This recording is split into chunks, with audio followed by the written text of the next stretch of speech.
7, 6, 5, 4, 3, 2, 1. You'll never have the sacred stone. Oh, this you crazy.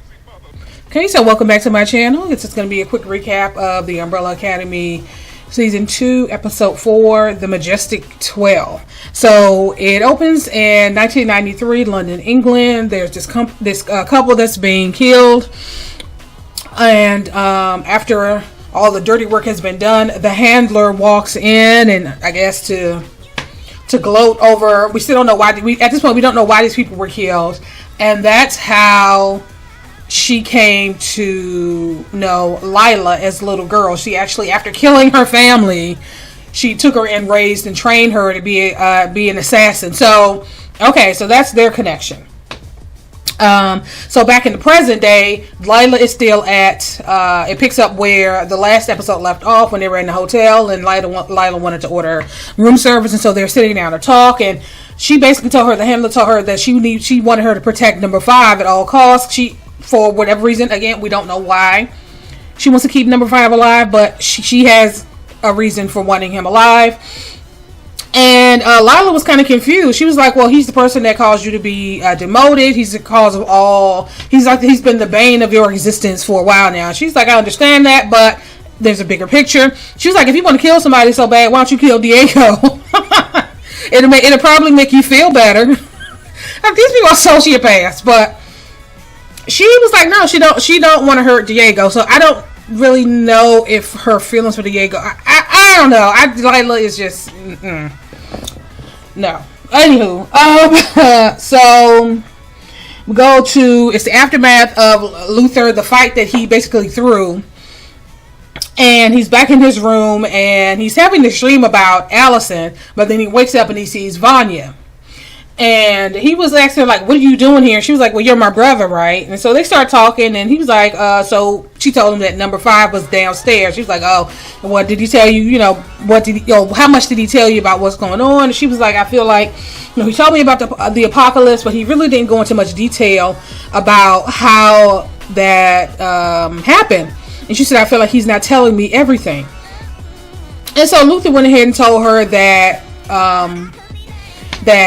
basically she was the cause, like all of them played a part in things happening the way they happened. And while they were talking, Jack walks in and he's pissed because Luther threw the fight. He was like, you could have taken him with no problem. I guess he lost a lot of money, and he was basically like, Luther was like, you know what, I'm sorry, I'll make it up to you. But Jack was like, no, I'm done with you. So Jack walks out, and Luther puts his hand through the wall, through the brick wall, and you can see out, and you can see number 5. And number 5 is just staring up at them. And of course, Luther is just, he's had it. He's just not in the mood for much.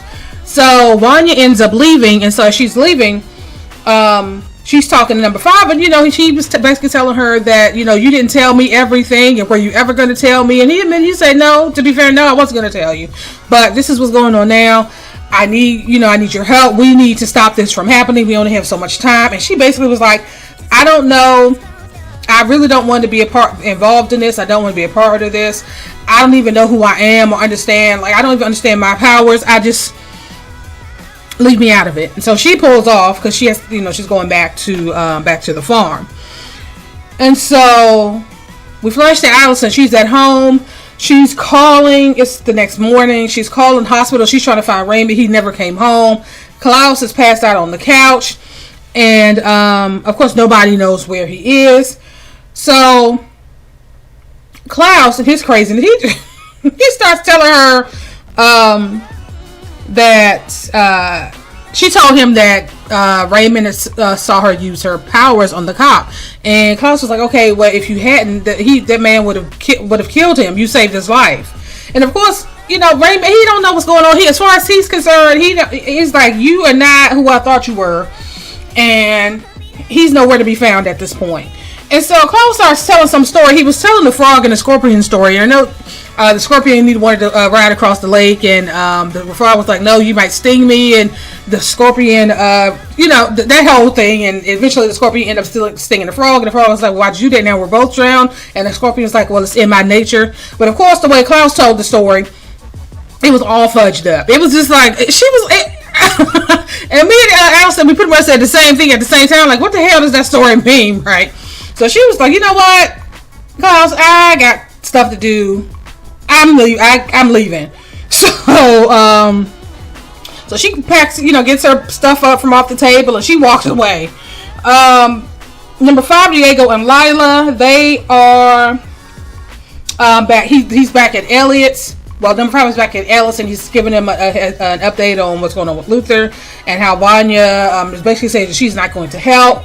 And he said, but he didn't know where their father was going to be that night. It was some card when they broke into his office. There was this card that number 5 found. It was an invitation to some party, and so number 5 was like, well, I know where he's going to be tonight, and so they're making plans to be there to, I guess, confront him, talk to him, I don't know, to find out what he's a part of. And so they started talking about the Majestic 12, and Elliot gave them this photo, and Lila was like, there's only 11 people here, so who's number 12? And they kind of looked at each other without saying, like, maybe their father is the 12th person.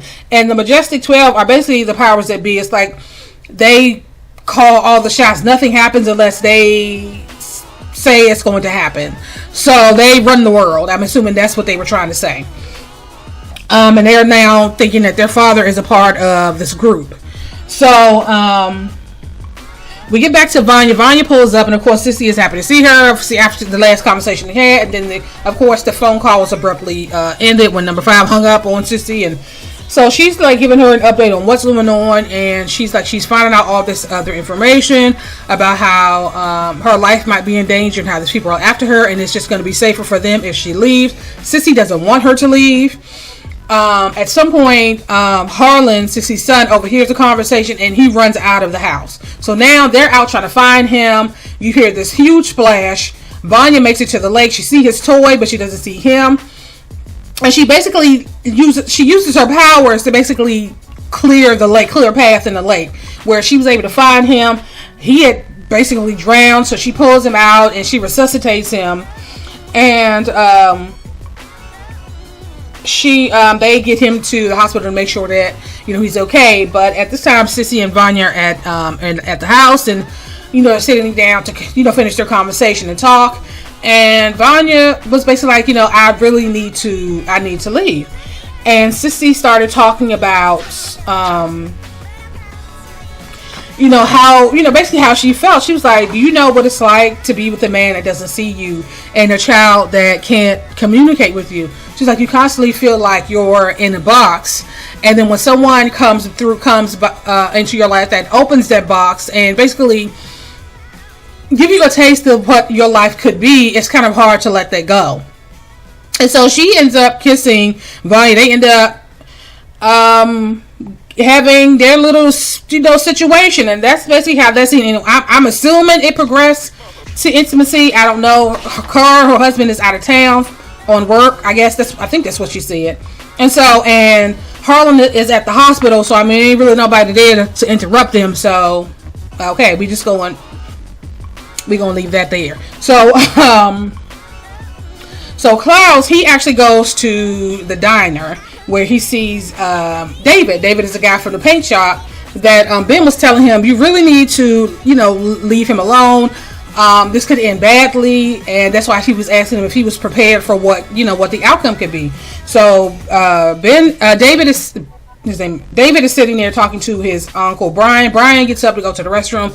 Klaus plops down and basically was telling David that you don't know me yet, but he started telling him things about his life that was kind of making David look like, how do you know? Like, what are you talking about? Well, how do you know this much about me?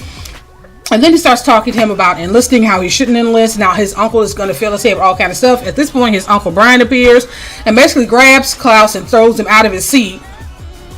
And Klaus is basically begging him, don't enlist, all of this, you're going to have all these people, all of these men going off to the war. They're not going to come back. And the whole time, David's uncle Brian is telling him he should punch Klaus in the face, just hit him. And Klaus is like, I love you. And, he's professing all these feelings for this guy. And Brian gets up and he punches the shit out of Klaus. But you can kind of tell that he was torn. Like, he didn't really want to, but his uncle was kind of egging him on. It was just a bad scene. And of course, Klaus is devastated, and he storms out. And that was pretty sad. So Allison, she goes to the salon, and she sees that they've all gathered at the salon and they're having this meeting, and so she's pissed because Raymond is there. So he never called to reassure her that he was fine. Remember, he just ran off in terror. And so now she's pissed. So she walks in and she's like, wait a minute, you guys are having a meeting without me? What is going on here? So he takes her outside, and he basically tells her that he thinks that she's a spy. And she was like, he said, well, why did that cop stop hitting me? Like, is this what, who do you work for? The police department? Like, she's trying to figure out, like she's a plant, and what her real motivations were, and how it was just too convenient how she showed up, and da-da-da-da. And she's trying to say him, no, it's not what you think. I can explain everything. And he's like waiting for her to explain what happened, but she can't really explain what happened without really revealing who she is. And she opted not to do that, and so he basically walked away from her and went back into the salon. And so at this point we don't really know what's going to happen there. So Klaus, after his whole situation with Brian, he heads to the nearest liquor store. So Ben is there saying, come on, I don't do this. You've been sober for 3 years. Don't just throw that away. But Klaus is just, he in his feelings, and he's just not, thinking clearly. And his 3 years of sobriety goes right down the drain. So he heads back to his mansion, and he saw that his door was open.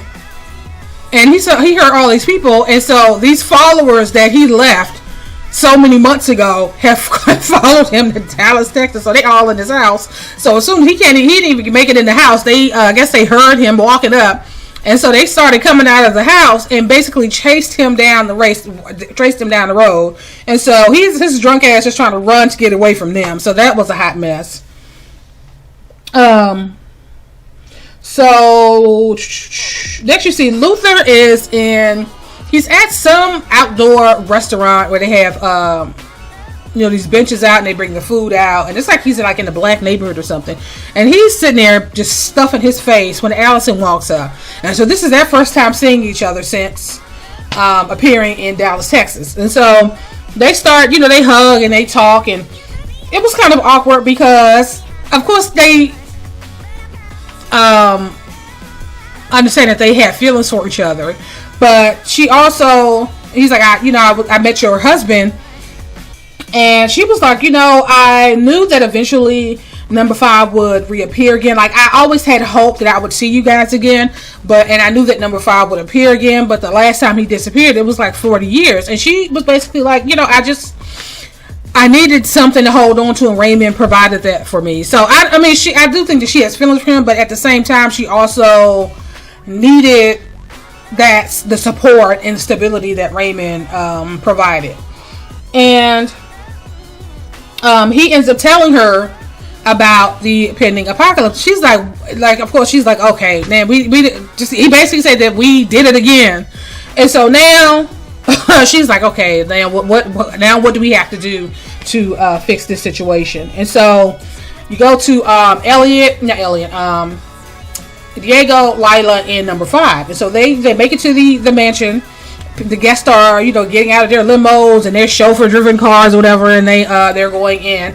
And they're trying to find their way in. And so Diego, he heads in first.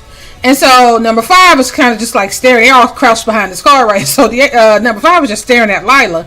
And she was like, what are you going on? He was like, my dim-witted brother might buy your shit, but I don't trust you for a second. I think we forget that even though number 5 is he clearly is technically the youngest person in the group, but he has the memories and the mindset and the mentality of a middle-aged man. He lived to be a middle-aged man in a different timeline. And so it's kind of easy to kind of dismiss that because of the optics. Like, he looks like this kid who he comes across as a know-it-all, but at the same time he also knows how the bureau works. And so he's, he has more insight into these things because he's seen a lot more than them and he's experienced a lot more than them, even though he appears to be the youngest. He's the youngest in the group.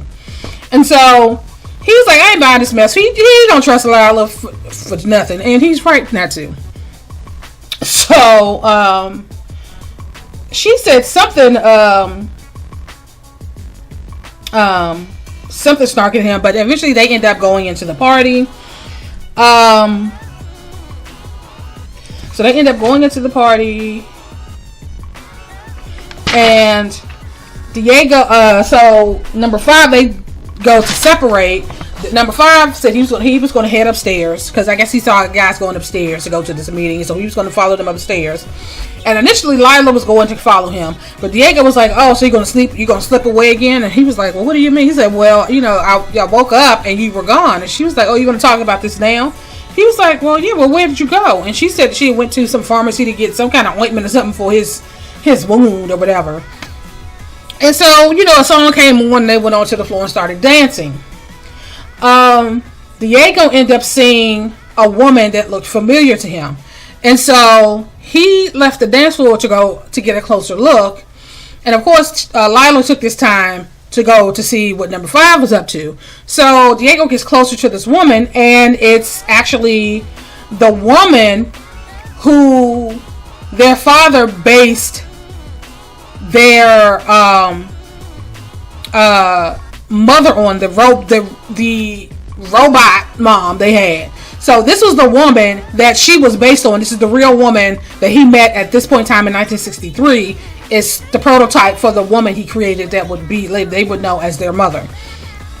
And so, of course, Diego, he's like enamored. He's taken up because that, as far as that's his mom. But of course, she don't know who he is. She was like, he asked her like, "Okay, so who are you here with?" And she said, "Reginald Hargreeves." And he said, "Well, do you know where he is?" She said, "Oh, I think he went off to some meeting." And he said, it's not polite to leave an attractive woman alone. And she said, "Well, you be sure to tell him that when you see him." And they parted ways, but he did say, it was nice to meet you. It was a moment for him. And so he goes back, and of course, Lila is no longer on the dance floor. She is headed upstairs, and you see number 5. He actually, we go back. Then we flash to Luther. He finally makes it back to his room, and the guy's patching the room up. And the guy basically told him, Mr. Jack has a problem with you. I don't want him having a problem with me. And so you need to be out by this time. So he basically threw Luther out. So Luther shows up at Elliot's place. Elliot is taken aback because, of course, Luther is this gigantic person. And so he's kind of like in shock. And Luther's asking him about where his brothers are, and they tell him they went to this party and that they should be back at some point. He doesn't know when, and so they decide to sit around and get high on what is that? The gas, that laughing gas. I don't know, nitrous oxide or something. I can't even speak right now. And so they high up their ass, and they're revealing all these truths, and Luther ended up saying that the world is going to end soon, and they just all laughing and cackling. I'm assuming what's going to happen. I can't wait to see what's going to happen when they come down, and they come to their assistants, and Elliot starts questioning, like, what did you mean by their comment about the world is going to come to an end in a few days or whatever? We don't know yet. But they're high, having a good time at this point. And so we flash to Alice. So Alice is back home, and Klaus shows up drunk. And so, of course, she's now like, oh, okay, my God, well, we're going to have to do this again. And she just told him he could crash on her couch, and that was pretty much the end of that scene. You could see she was disappointed, and she's just like, okay, because obviously he's at his best when he's not drunk. Obviously, most people are, and she's kind of devastated because she thought that maybe he had gotten past that, but at the same time, she doesn't know what precipitated his break. So, we don't know what's gonna happen with that. But so number 5, he kind of, I don't know, teleports himself into the closet of this room where this guy's having this meeting. He sees his father. He starts making a little too much noise in the closet. he has to immediately teleport himself out because they open the closet, and of course they didn't see anything, but then he teleports himself into the hallway right in front of one of the assassins, and so a fight breaks out. He was initially getting the best of the guy, and then it was just a whole fight, and it was a whole mess. And then Diego gets upstairs, and now Diego's fighting one guy, number 5 was fighting another guy. Lila comes upstairs, and Diego was like, okay, Lila, help, you need to help us. And now she has to make a decision. Diego was at one end of the hall. Number 5 was at the other end of the hall. And so what her mother is playing in her head, where you need to protect number 5 at all costs. So she went to help number 5. So in the end, they end up subduing that guy. Number 5 end up tossing his behind out the window. And number 5 ends up running off to catch up with their dad. She runs off behind him, and she kind of left Diego in the lurch, and he was left to fend for himself. He eventually, prevailed, but at the same time, there's gonna be questions like, okay, how are you just gonna leave me high and dry like that? Like, what was that about? And so, number 5 gets downstairs just in time to see his father getting into his limo, and then he yells out to his dad, and he starts yelling something in some foreign language. I don't know if it was Russian, German, or something. And his father, and the guy that he knows to be his father, stops, and he's listening to him. And the woman that he came with was like, "Okay, are you okay? Like, what's going on? We should probably get going." And so he ends up getting into the limo and driving off. And so the woman asked, "Look, what was that about?" And he was like, "Well, I'm not exactly sure." So that's pretty much how this episode ends. So of course we don't know what's going to happen with Raymond. If I'm assuming he's going to eventually see them together and see their powers, and I don't know what's going to happen with that. We don't know if Klaus is going to get his stuff together, and obviously he's going to have to get his shit together in time for the big battle, because obviously you can't have him falling down drunk. The issue between Lila and Diego is definitely going to be addressed. Like she left him high and dry. She opted to help number 5, but kind of left the guy she's screwing high and dry. So that's clearly going to be addressed. I can imagine it being addressed in episode 5. And it's up in the air whether whether number 5, whether his opinion of Lila has changed. I doubt it, because knowing how they work, his inner knowledge of how this organization works, I mean, I can't imagine that he would feel any differently about her, but I guess we'll see. But we're going to end this here, and I will talk to you guys later.